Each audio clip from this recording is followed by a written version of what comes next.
Welcome back, everybody, to the show.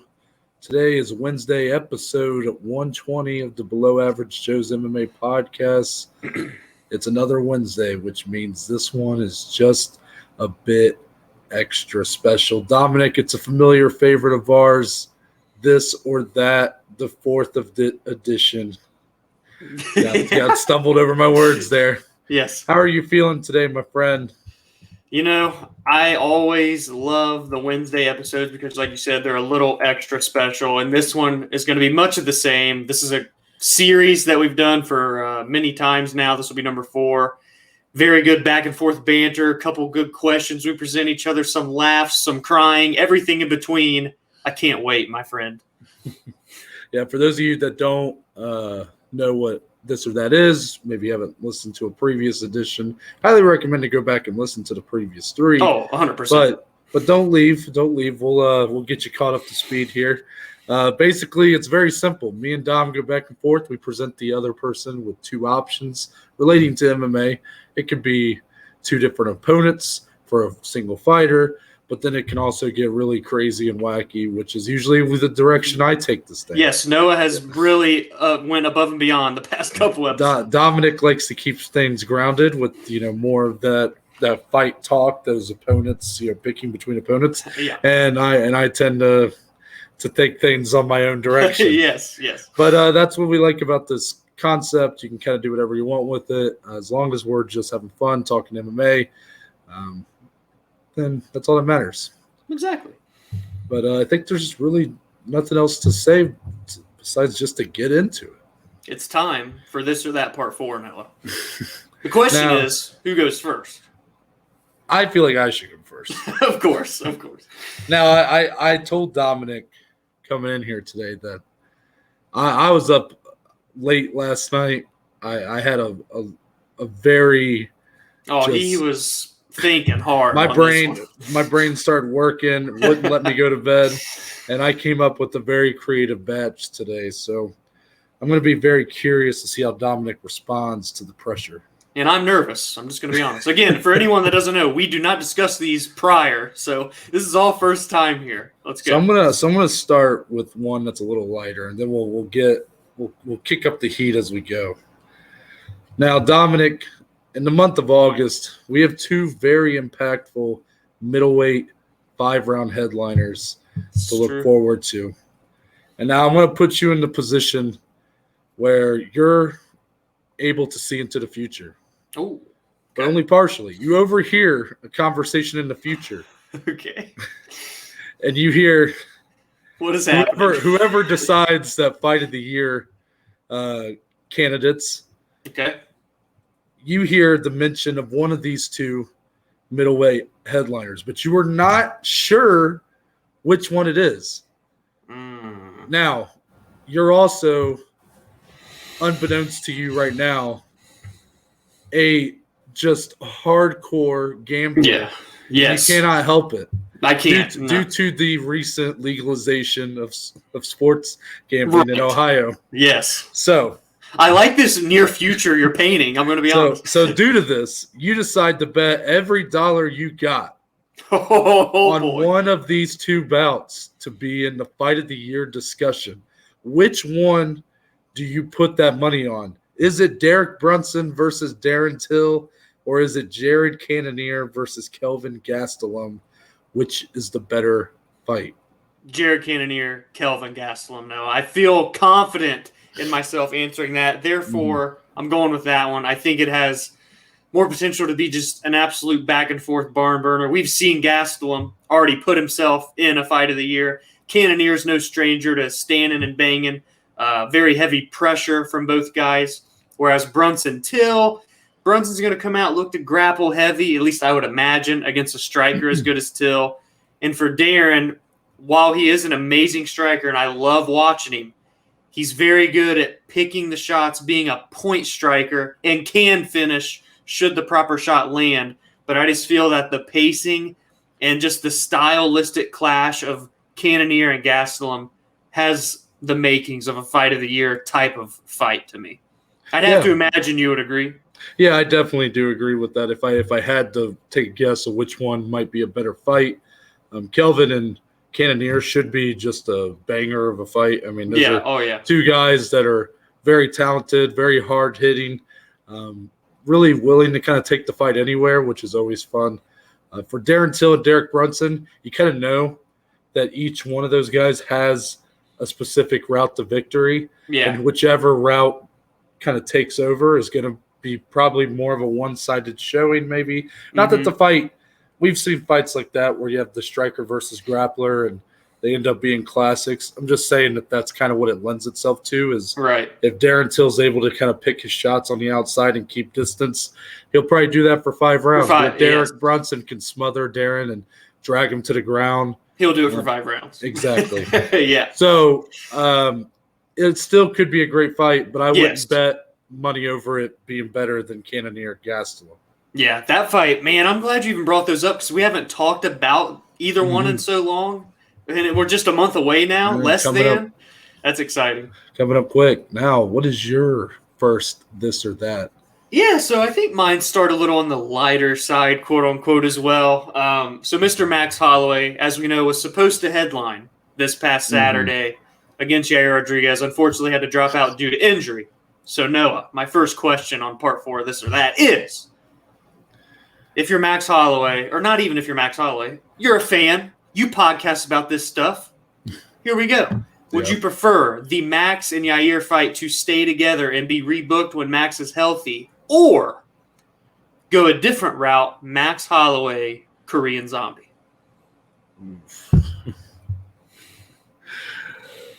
That is a good because that is a fight for years and years that the people have wanted and have not gotten. Yeah, we haven't had that fight rebooked yet. No word on anything, really. Which kind of makes me think that they're not going to commit to it. It could be true.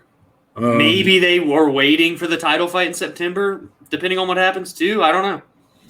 Yeah, that's kind of the direction I thought you were going to go there. Instead of Korean Zombie, I thought you were going to say that he just hold out for the title, but then you're risking that year-plus layoff and stuff. I'm going to go with Korean Zombie. Okay. Because of the anticipation for that kind of bout. Yep.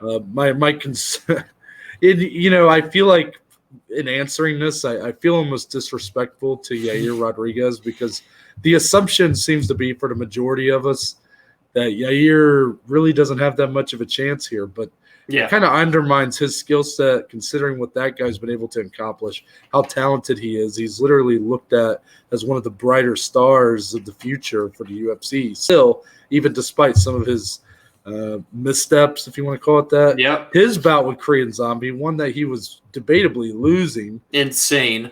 Ends with 1 second left in the entire fight with a crazy upward elbow. And it just puts him out.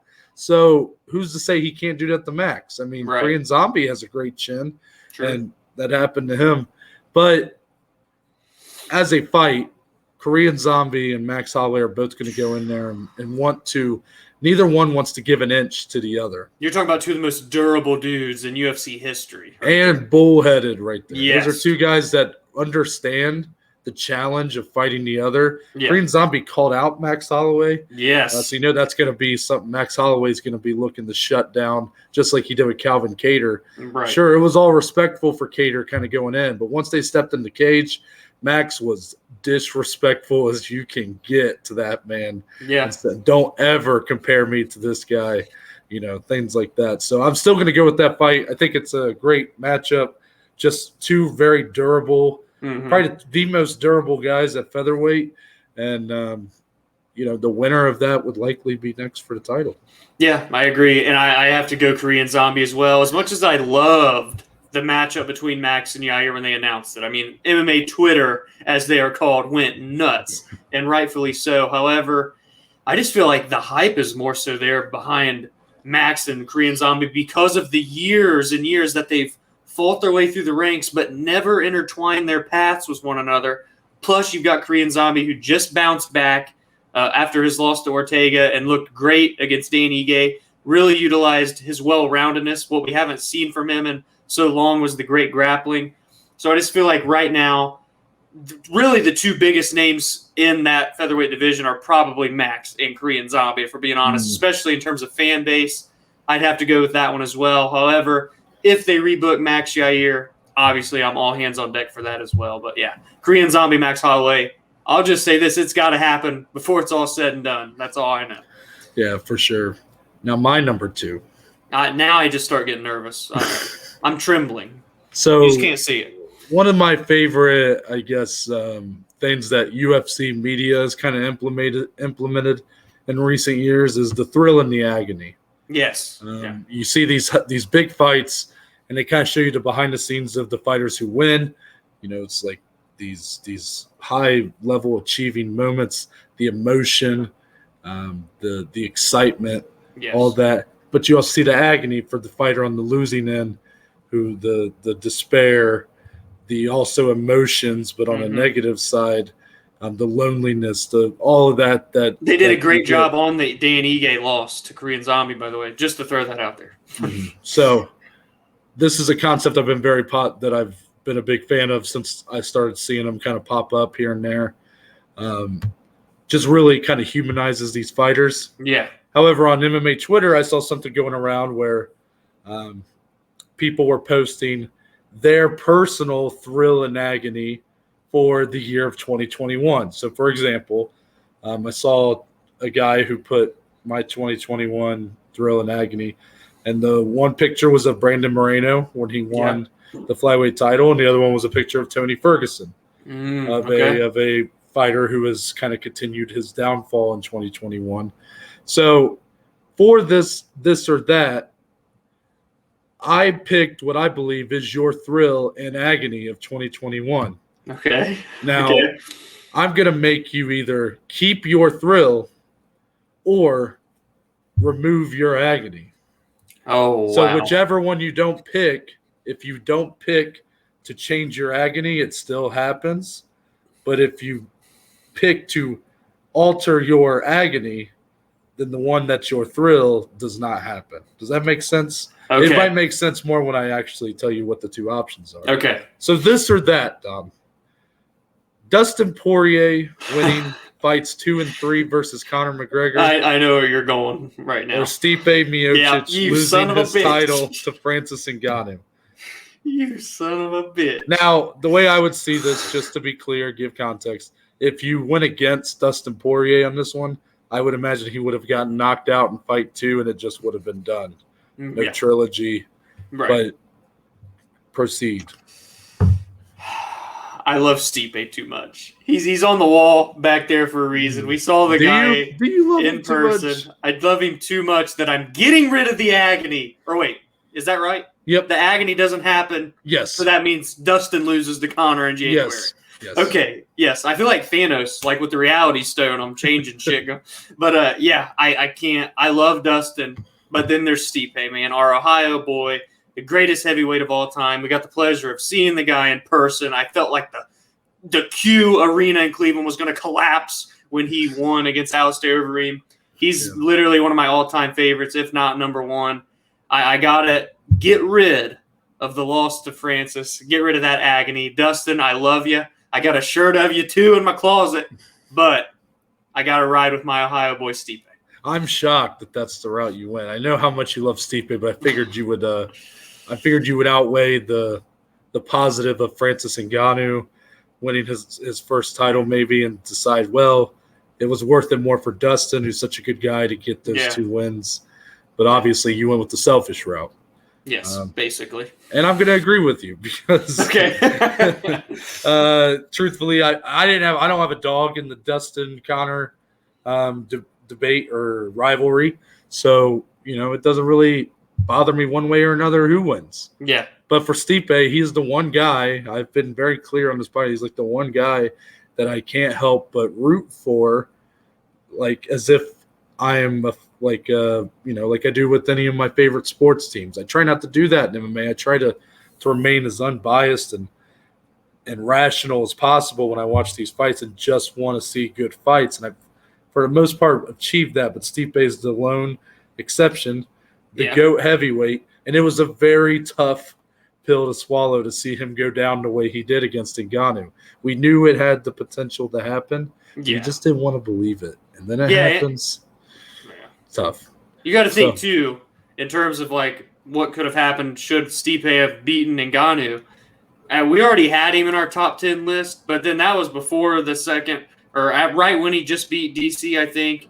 And then he goes on and could have beaten Francis. And then look where he is at in our GOAT list. So, I got to stick with Stipe there, man. Although I would have been more angry if this interim heavyweight title fight would have been booked. Yes, true. So that would have made me even more angry. But regardless, pretty clear where we stand there. Dominic, what's your number 2?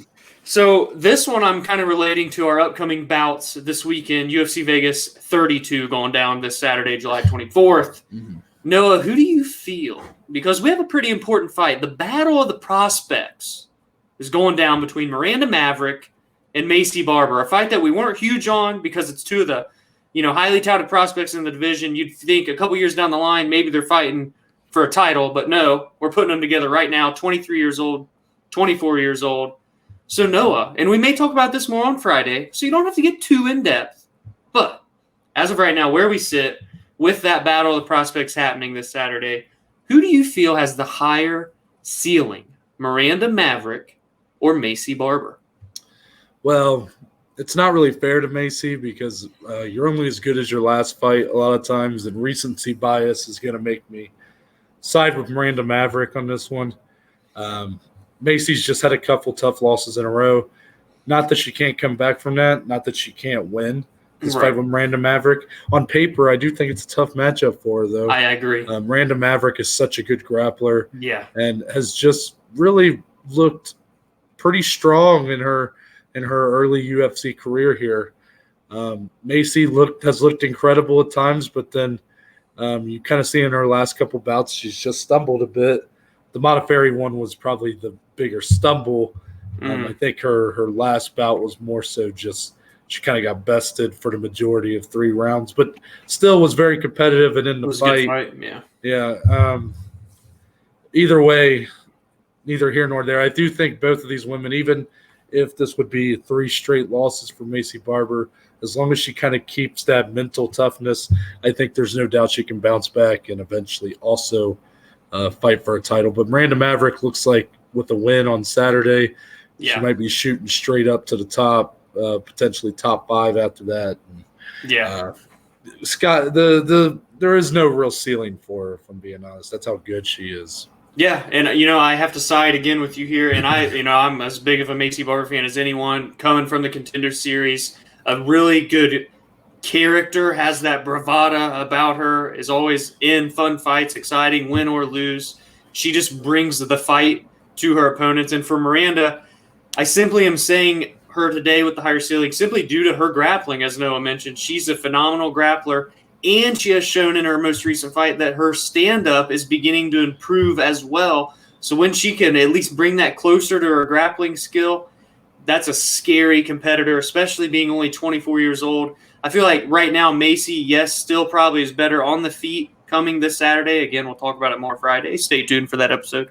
But the grappling of Miranda Maverick is top tier, especially for this flyweight division and who you see stacking up in the ranks. So for now, on this or that part, before I go Miranda Maverick as well, by a hair. Okay.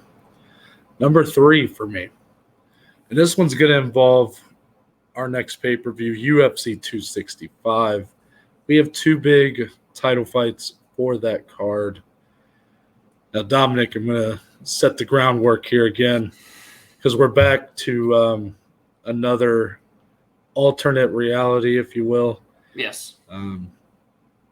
So, right before this pay-per-view, the state of Ohio once again announces that they are legalizing sports betting, which unfortunately for you means you have developed a strong gambling addiction that is crippling you day by day. You are painting a very poor picture here for me, but that's okay. It has gotten so bad that you have decided that you must put every dollar you have left once again on one of these 2 situations to occur at UFC 265. with the hopes that you cash in big and can go buy a pizza shop or potentially to put every dollar into this podcast and we just get this thing to the moon. Yeah, okay. We're going to build a studio on the moon. Now, the two options that you are presented with that you have to bet every dollar you got on that's more likely to happen at UFC 265 is Juliana Pena to win via knockout, or Derrick Lewis to win via submission.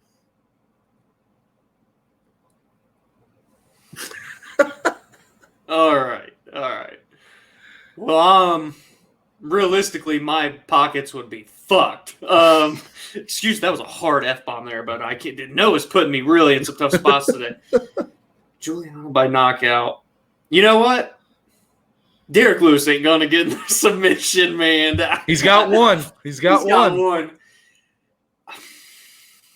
No, I'm going. Hey, I don't know, man. Sometimes Derrick he's like, listen. In the past, he's decided, I'm just going to get up. Who's to say he doesn't decide, I'm just going to choke you out now. I'm just going to take his back. And he has his black belt. We just don't know. You know what? I'm going to have some fun. I'm going Amanda Nunes and Juliana get into a firefight on the feet within the first 25, 30 seconds. And Amanda's just bull rushing her as she does, landing good shots. Juliana's rocked. But then, on her back foot, kapow! She lands the shot out of nowhere. KOs the greatest female fighter of all time, and I'm taking that check to the bank. Wow, I can't believe you actually just made that a question here. Is that crazy to me that I just see that being more possible than Derrick Lewis submitting Ciryl Gane? I don't know. Maybe. Maybe it is because I'm going to go the other way. Okay. We finally disagreed. Listen, can I let's be honest. Derrick Lewis ain't winning this fight via submission. No. But it still is somehow more likely in my head than Juliana Pena getting a knockout win over Amanda Nunes. I get it. People get caught. It happens. It's MMA. But Amanda Nunes is just too good, in my opinion. I just don't see it happening. I think Derrick Lewis could decide when things get to the ground that he's just going to grapple. He's just like, you know what? I'm not going to stand up. I'm going to take your back. I would piss. And he's going to choke out Ciryl Gane. Oh, imagine. Houston would go nuts. Then this podcast is going to go to the moon because we're going to have about $1 million worth of funds to put into it. Oh, I can't wait to see the betting odds come out. I'd love to know what Derrick Lewis via submission is in that fight. I really do. And Juliana via knockout. Yeah, I would assume. Would you think that Lewis via submission would be the lesser chance of happening according to the odds? But then Pena is going to be such an underdog already. Yeah, true. That wouldn't her via knockout be probably a crazy That's true. underdog? I don't know. I in my head when I was pitching this, I just figured they're even odds. You know. I'm just picturing you last night putting these ideas together, and you're just chuckling and giggling the whole time. You're like, "Oh yeah, this is gonna get him. This one's gonna get." Man, I love it though. I love the creativity. No, this is gonna be my most fun one. My number 3 here. All right. I think I'm gonna get a chuckle out of you and hopefully the audience here in a second. So I saw someone tweet about this on MMA Twitter, and I thought, you know what? I'm gonna grab this and I'm gonna post this on the Below Average Joe's MMA podcast, baby. So as we all know, Space Jam, the remade version with LeBron James, has just aired or has just went live. It's on HBO. Premiered, Plus, whatever the words are for movies. HBO Max now. Yes. So, and obviously the OG one with Michael Jordan back in the day from the 90s. So, Noah, if MMA, and we've talked about MMA movies within the last couple of weeks, so pretty topical here. If MMA made their own version of a Space Jam, who would you want the fighter or the star of the movie to be? Tuivasa or Tony Ferguson? Wow. This is not the direction I thought you were going with the two options here. So our Michael Jordan, our LeBron James for MMA is either Tuivasa or Tony Ferguson. This is going to be the most entertaining film of all time. Look, Tony, I love you, buddy, but it's got to be Tuivasa. Did you want to see Bugs Bunny taking shoeies or what? I want to. I do. If Bugs Bunny does a shoey, damn it. I'm throwing my money at the screen. Yes, Take my money. 100% on Rotten Tomatoes. Bugs Bunny do a shoey. I need it. Yes. Tony Ferguson, I feel like, would just ankle pick Bugs. They'd be rolling around the court. They'd have all kinds of crazy plays drawn up. Yeah, because you got to think like what the plot would probably be. It'd probably be like the Looney Tunes would be helping with the camp. They'd be like the team. Yes. So they'd be sparring partners and stuff like that. They'd all have sunglasses on. They're all kicking pipes and stuff. So yeah. So Tony, the problem with the movie would be anytime a Looney Tune tried to talk over Tony, he'd be like, he would go like, "Hey brother, I'm talking." Yeah. What do you say to Fabricio? Oh yeah, to Fabricio. It was something like that. Yeah. He just goes like, "Hold on, brother, I'm talking." Brother, I'm talking. Yeah. So that's what I think he would do. Then he would just ankle pick all the Looney Tunes. Yes, and then they'd just be in a pile on the mat. So I just don't think it'd be as exciting as Tuivasa doing shoeys, and then he knocks out Greg Hardy at the end of the movie. I mean, I'm just witnessing all of the Looney Tunes characters getting smashed off shoeys, and I just love everything about it. I had to pick two of the biggest just characters that came to my head in terms of the most fun and entertaining in the UFC. This is why these two guys came to mind. I'm going Tai Tuivasa as well because, damn it, Looney Tunes and shoeys, that's a heck of a combination. Tai Tuivasa doesn't have to worry about doing a weight cut, so they can have some more fun in the movie during the training camp. Tony's going to have to cut weight, and he's going to get mad at all the Looney Tunes. Tai Tuivasa, Space Jam, _MMA. Let's make it happen. That one was fun. I like that one. So my number 4. Oh, boy. Now, I just mentioned it actually. We had an interim title fight that was announced for UFC 265.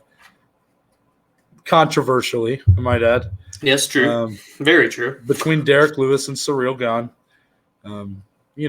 Because you have a champion that's perfectly healthy that just won the title a couple months ago, being passed over and having an interim title put him into place for no real reason except to kind of boost those pay-per-view buys or whatever. Right. So, Dominic, tomorrow, Dana White goes on with Brett Okamoto or whoever, and he says, well, we're having trouble getting our champions to commit to our last pay-per-view of the year. Okay. So we are going to have 2 interim title fights on that card. And those hypotheticals or something. Now you got to remember that it doesn't matter when the champion won the belt. It just matters that there are title fights put into place for this pay-per-view. Okay. So because of that, you get 2 interim title fights that are, I guess you would call it disrespectful to the current champions. And my question for you here, the this or that here is, which one are you more going to be accepting of? Okay. If these 2 were announced for the same card. We start with the interim men's flyweight title,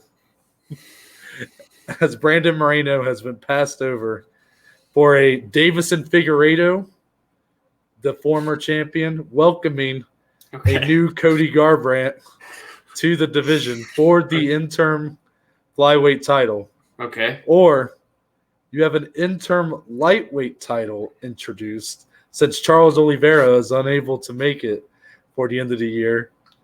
And you get Dustin Poirier, who is the rightful number 1 contender. This is true.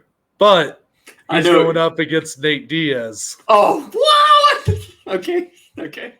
Truthfully, I thought you were going to say Islam Makhachev. But then you said Nate, and I almost flipped out of my chair. Good thing this thing's a little heavy. Can I pose one question? You would have flipped if it was Islam Makhachev? No, I almost flipped just now when you said Nate Diaz. Yeah, I figured I didn't want to make it too easy on you. On a 2-fight losing streak, may I add. I didn't want to make it too easy on you because Cody Garbrandt's in a similar position. Okay, can I pose a question for the flyweight hypothetical? Sure. Did Cody win his debut against Kaikar France? Or It's not been announced yet, so it's not. Okay, so that didn't happen. No. No fights have taken place. This is just where they are in their current state. Deiveson Figueiredo, Cody Garbrandt. That would entice me more. Really? Yeah. Simply because Deiveson, former champion, his last loss was for the belt to a guy that he had to draw with. I think you're full of shit, Dom. No. And Cody is a former champion as well, therefore holding more merit. Nate Diaz is on a 2-fight losing streak, never been a champion. Dustin Poirier has been an interim champion, but never an undisputed champion. I like the idea in terms of what I would be more accepting of. Yes, I love Dustin, want him to fight for a title, obviously, but it's still just another interim fight for him at the end of the day. I want the damn guy fighting for the undisputed belt, so I'm going with the flyweight bout. It entices me more. I think it's honestly not – I mean, it is unrealistic, but not as far off as people may think in terms of realistic. Like, should something happen to Brandon Moreno, honest God, hopefully that doesn't happen, cross your fingers. But Figueiredo, Cody is a fun fight. Both legitimate former undisputed champions. Cody making his debut at the weight class.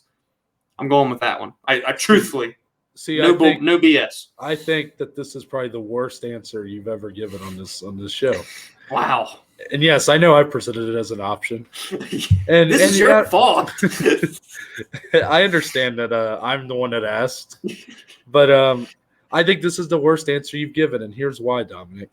Okay. You're telling me you're going to have out of the two options. Now, I get it. These aren't perfect options either way.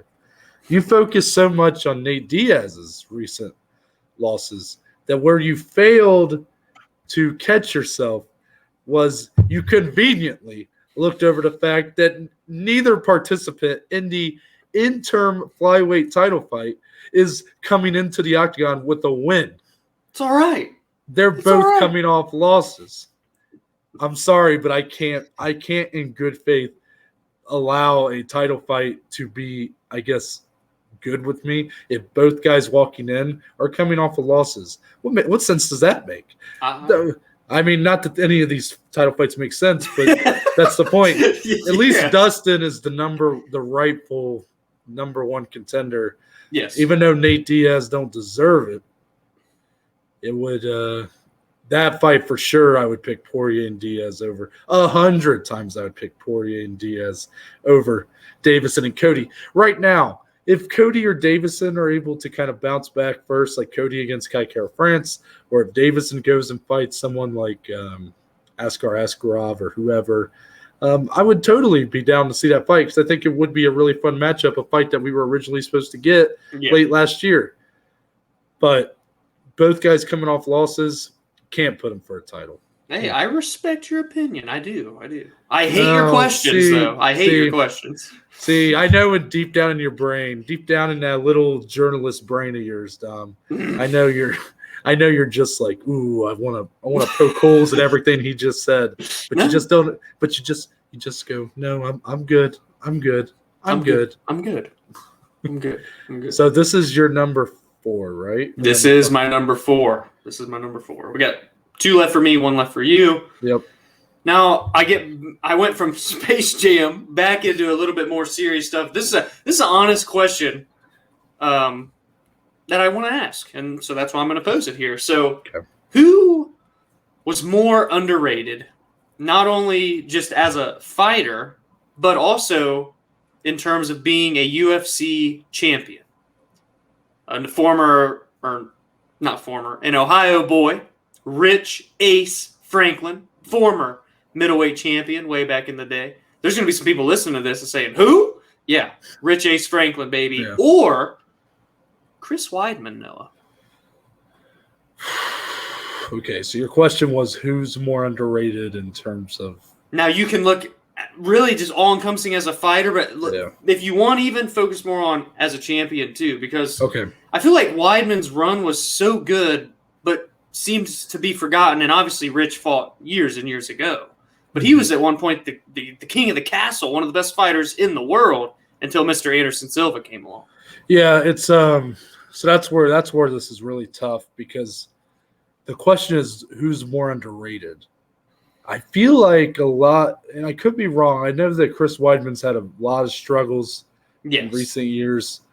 But I feel like the majority of people recognize that he is just a guy that was really good at one point in time who has sort of fallen off. Okay.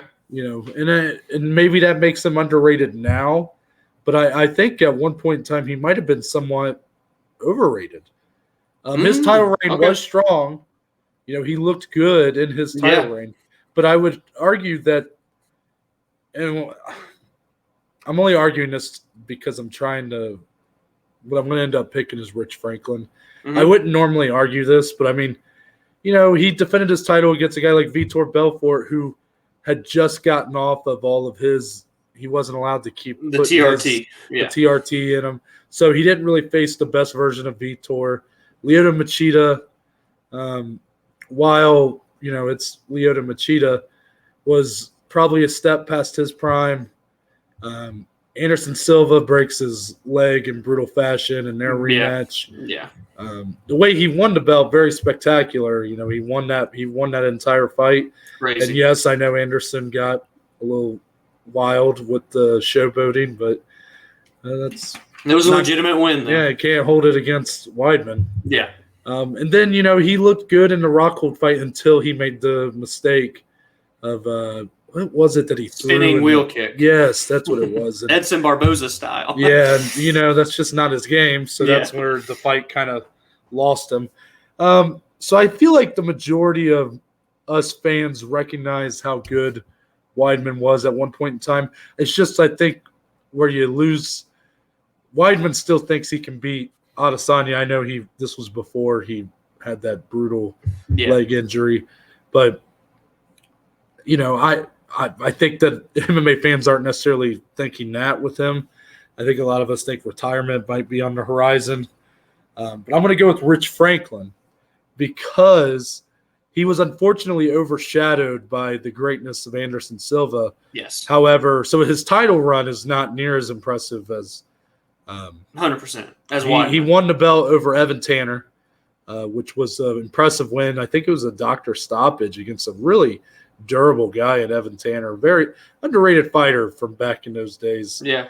Who unfortunately is no longer with us. I believe he defended the title one time. No, he defended over Nate Quarry and David Loiseau, I believe. Those are his two title defenses. And his knockout over Nate Quarry was spectacular. Crazy. And it's got one of the it might be the most lopsided decision in UFC history over David Loiseau. I believe a 50-42 is on those scorecards. Rich Franklin was something, man. So, no, he was spectacular at his time. Unfortunately, the Anderson Silva greatness and losses to him are kind of where he gets overshadowed. But, he was able to carve out a nice career for himself afterwards. He started fighting in a lot of more feature bout type deals. He fought guys like Vanderlei Silva. Yeah, had the fight with Chuck Liddell. Yeah, he's the one that retired Chuck. Yeah. I'm trying to remember who else he kind of fought in that time frame. Did he fight Dan Henderson maybe?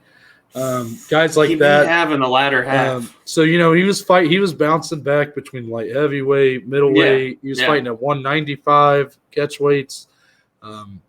So it's a guy people forget about. He had a great career, and therefore he is underrated because nobody really talks about him anymore in terms of middleweight all time. Yeah. But I think he definitely deserves more respect than he's given. It's just unfortunate that really his title reign maybe wasn't – it doesn't compare to Weidman's, but I think in terms of who's more underrated, I definitely think Rich Franklin fits the bill based on – nobody really knows much about Rich anymore. Yeah, and what is he now, like the vice president of one championship or something? He's very high up over one. So Rich Ace Franklin, again, the Ohio guy, literally like right down the road. Noah's dad is like had a beer with him or saw him at the gym or something. My dad was a bartender, and Rich Franklin came in to that bar, and my dad's like, oh, he's a good fighter, I guess. It's crazy. And my uncles worked out with him at the gym down the road from us, so it's like the hometown guy from such a small town, but then was literally like the best in the world at one point, and has just seemed to be forgotten, but really had a great career, a decent title run, passed the torch to Anderson Silva. I go with Rich Ace Franklin as well. And I would argue some of his impact is bigger than we realize in that this was a very well-educated guy, a good-looking guy. He was a teacher when he he fought. Yeah. And I think that showed to a lot of the casual audience, people who didn't know much about MMA. Life outside of the ring. Yes. What I'm saying is like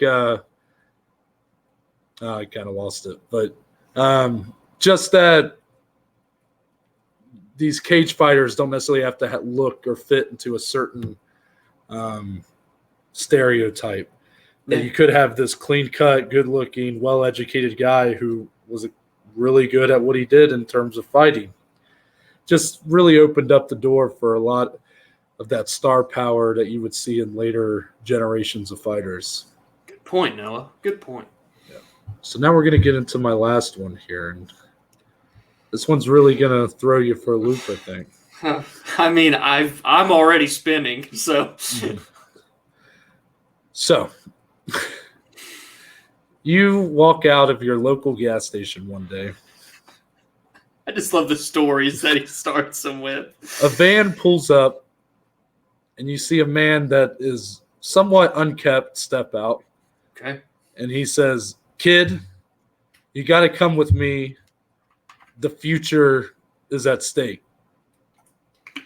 So you, being a good Samaritan and not listening to your mother, who told you time and time again to not trust strangers, you hop into this van and you ride off. And now this is Back to the Future style, you know. This is where I'm going with here. And once you're in the van, the man tells you that he is from the future. Once again, another from the future here. This is wild. He tells you he is from the future and that you can have the power to go back in time and change one massive moment in UFC history, thereby changing the course of UFC history forever for a certain fighter, for divisions. However, what you don't realize is this is the butterfly effect, baby. Okay. So therefore, everything that you change for a positive has an adverse negative effect potentially. You know, it's the butterfly effect is essentially if you accidentally go back in time and kill a butterfly, all of a sudden the world ends in 2020. Like, it's just one thing leads to one thing, leads to one thing, leads to one thing. That's what it essentially means. So I'm going to present you with two potential fights that you could alter. Okay. However, in doing so, it would negatively alter something that has also already happened. So you would have to be able to face the consequences of your action, but in order to have a really good result take place on one hand.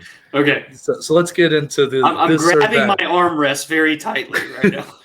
So the first one here is Chuck Liddell. Okay. Now, Chuck Liddell, we know the struggles he had at the end of his career. I believe it was 3 straight knockout losses, 4 or 5, something like that. So you go back to a Chuck Liddell who has just beat Wanderlei Silva prior to his 3-fight losing streak, all via knockout that would send him into a retirement that he was not wanting to go into. And you were able to show him on your phone techniques of modern day striking defensive styles of fighting. Okay. In doing so, Chuck Liddell is able to smarten up his game for a late career resurgence that sees him win 3 straight bouts and retire with a second title win over champion at the time, Shogun Rua, therefore riding off into the sunset for the Iceman. Okay. However, in doing so, that means that Cody Garbrandt will never have the title win and performance of a lifetime against Dominic Cruz at UFC 207. I'm just trying to tie all the strings together. The other situation, yeah, you can go back and you can go to the fight that saw your favorite fighter of all time go down for the first time in his UFC career. You can alter the result of Anderson Silva versus Chris Weidman 1 so that Anderson Silva is able to come out on top with a second-round knockout. I added that in here for some reason. Wow. This is in-depth stuff. But in doing so, Stipe will ultimately lose a unanimous decision in his second bout with Daniel Cormier, thereby allowing Daniel Cormier to fulfill his promise as potentially the best heavyweight of all time. So, just to be clear, you can basically help Anderson Silva but hurt Stipe, or help Chuck Liddell but hurt Cody Garbrandt.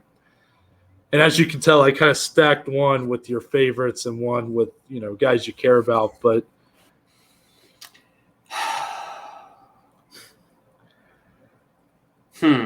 Okay. Okay. All right. I wish I could see the inside of my mind right now and what's bouncing around like a pinball machine. But the one that's in my heart and telling me to speak it, I help the Iceman, Chuck Liddell, modernize his striking defense, go on the 3-fight win streak, become a 2-time champion, retire off into the sunset, potentially find himself on a GOAT list, Noah, if you're talking 4 more wins there. True. But Cody does not have that amazing performance against Dominic Cruz, and I say this option because when that happened for Cody, he was still so young into the game, and you've seen the fall from grace from Cody since then anyways. So maybe, just maybe, Cody goes out and loses to Dominic Cruz and regroups a little bit earlier and changes things a little bit sooner, Noah, and maybe now he's the champion of the world. So I'm going to help the Iceman, Chuck Liddell, hurt Cody. I'm sorry, Cody. We've met the guy. Great guy. Now, as much as I love Anderson, as much as I love Stipe, I just felt like Anderson's prime run didn't have much longer anyway, should he have beaten Weidman. Whereas Stipe, that trilogy was just so legendary. We've spoken so highly of it on this show and how it's one of the most important, if not the most important trilogy we've ever seen. And that was just so special, and to never get that chance to see it, and for, Stipe to get that title of the greatest of all time. So I'm going to help Chuck Liddell. I'm going to hurt Cody in the short run with that title win over Dominic Cruz. These hypotheticals are driving me nuts, Noah, but I love the creativity. I'm curious to see what you think. Are you even going to answer? I mean, I know you base this around some of my favorite guys, but I'm just curious. I mean, I would definitely stick with Liddell Garbrandt just because I do agree with your sentiment about the Anderson Silva situation. Ultimately you're helping him get one more win. Right. But who's to say after that he doesn't run into a guy like Vitor Belfort or someone, or Luke Rockhold whoever, who, likely does similar things to him that Weidman did. Yeah. I go with that one. I definitely stacked that because I know Stipe, Anderson, your favorites. Yeah. And, but I also know that you love Chuck and Cody as well. So yes, I was curious to see where your heart would go there. Mine sides with Chuck, and ultimately, unfortunately, the Cody Garbrandt loss. It gives me no pleasure, Mr. Garbrandt. Yeah, your questions here. I mean, I was damned if I do, damned if I don't. Every one of them, I felt like. All right, Noah. So I'm going to finish off this episode with nowhere near a hypothetical that Noah just had. I feel really uncreative in this episode compared to Noah. You keep the show grounded. I take us in these very weird directions, but you keep things back on track with the fight talk. Yes, and that's what a lot of people are here for. So the last question of this or that part 4 before we get out of here on this fine Wednesday: the bigger feel-good, quote-unquote, title win, in your opinion, Charles Oliveira or Michael Bisping? Wow. Mm-hmm. Sit on it. Let it simmer. Because I know how much I saw. Well, I got the pleasure of watching both of these with you. Yes. Now, granted, when Bisping did it, it was your first ever live card, so it was a lot different. But then watching you and the Oliveira one, it really pulled at you. Yeah, the Oliveira one definitely hit the heartstrings. Yeah. The Bisping one has turned into that over the years. As you've learned more and more. Yeah. At the time, I was just like, whoa. I didn't even know it was like a big upset. Yeah. I was just like, oh, nice, a knockout, and everybody's going crazy. And I'm just, I loved it, but I had no idea the circumstances surrounding it. And over time, it's honestly kind of it's became a badge of honor for me that that's my first live card I ever watched was such a huge moment. But in terms of, oh my gosh, the more what was the question? The more impactful was that? The bigger feel good title win. Okay. I think I'm gonna have to they're go with two Mike. of the greatest. I'm gonna have to go with Mike Bisping. Yeah. The biggest reason for that is gonna come down to age and where they were in their careers and things like that. Charles Oliveira was obviously in the moment such a feel-good moment, in my opinion. I reacted as such, even though I love my man Michael Chandler. I would have been happy if he would have won, but there was something about when Charles kind of overcame that end of the first round. Yeah, and he put away Chandler early in the second. I couldn't help it. I jumped to my feet and went crazy. However, Michael Bisping, being that he was, I think, 37 when he won the title. Yeah, up there. And he was a guy that had never won it. I know Charles the same way, but Michael had been fighting in the UFC which, much like Charles, had been fighting in the UFC for such a long time. But Bisping was a guy that just never was able to win the big one. Yeah. He never had even fought for a title, which, again, these are all same as Charles. So I'll try to get to the point here. It just, at that point, it was – you're given your first title fight as Michael Bisping. Late notice, 2 weeks, I think, and you're going up against Luke Rockhold, who looks like the future of that division. Yeah. And you're able to knock him out in the first round and really solidify your legacy in doing so. And it was kind of the cherry on top, if you will, but it was a huge cherry. The cherry was bigger than the rest of the sundae because it was the title win that had escaped him his whole career. I think for Charles Oliveira, due to his I guess youth compared to Bisping when he won the title, I would look at if Oliveira lost, I wouldn't count him out from potentially getting back there.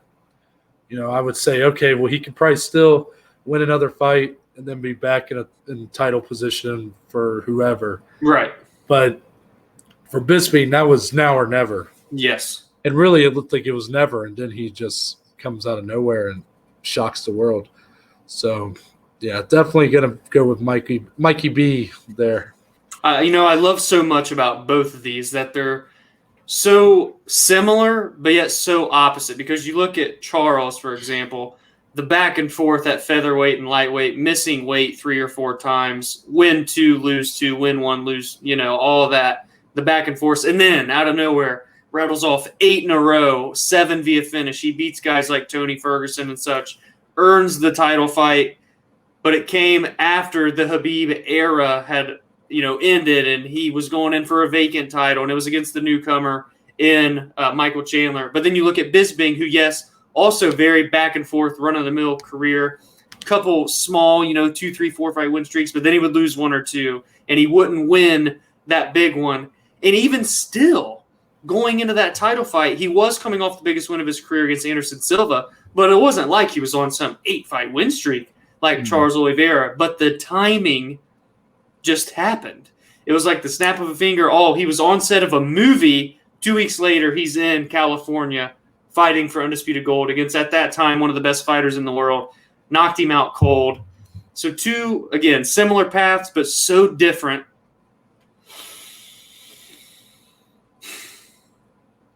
Michael Bisping as well. It felt not that Oliveira's was not official, but he didn't go in and take that belt off of Khabib, but he did earn the belt at the same time. Whereas Bisping fought and clawed, but he went in and beat that champion in Luke Rockhold, the dominant Luke Rockhold, with, I think at the time only had 1 loss. I'll go Bisping as well, but I'm talking just barely, and I didn't even decide until I painted that all out there with the details. So, yeah, that was I will definitely say I didn't realize how similar the title wins were until I was really talking about it in my head. Right there, I was like, well, that Charles did that too. He did that. I'm like, okay, well, this is kind of similar. So good pick there to wrap us up here, Dom. Heck yeah. Give us your thoughts at home for all these different scenarios we threw at you. I threw a lot of wild ones, but if you Yeah. want to go with Dom's, then go with Dom's. Yeah. Just leave us a voice message. You can do so by going to my bio on Twitter or Instagram at @ntbaker_. There's a link to the link tree. And, in there's a link to leave a voice message along with a bevy of other links. That's a cool word. I know I kind of plugged my socials first, but Dom, It's all right. go ahead and tell the good people where they can find you on social media. Yeah, you can find me as well on Twitter, on Instagram at dslee14. I got the link there too. Pick one and choose. I don't care as long as you go visit the link. That's all that matters to me. Or you can find our podcast on Twitter, on Instagram. Engage with us, interact with us at BAJ_MMA podcast. But that's it. We're out, and we're gonna see y'all on Friday.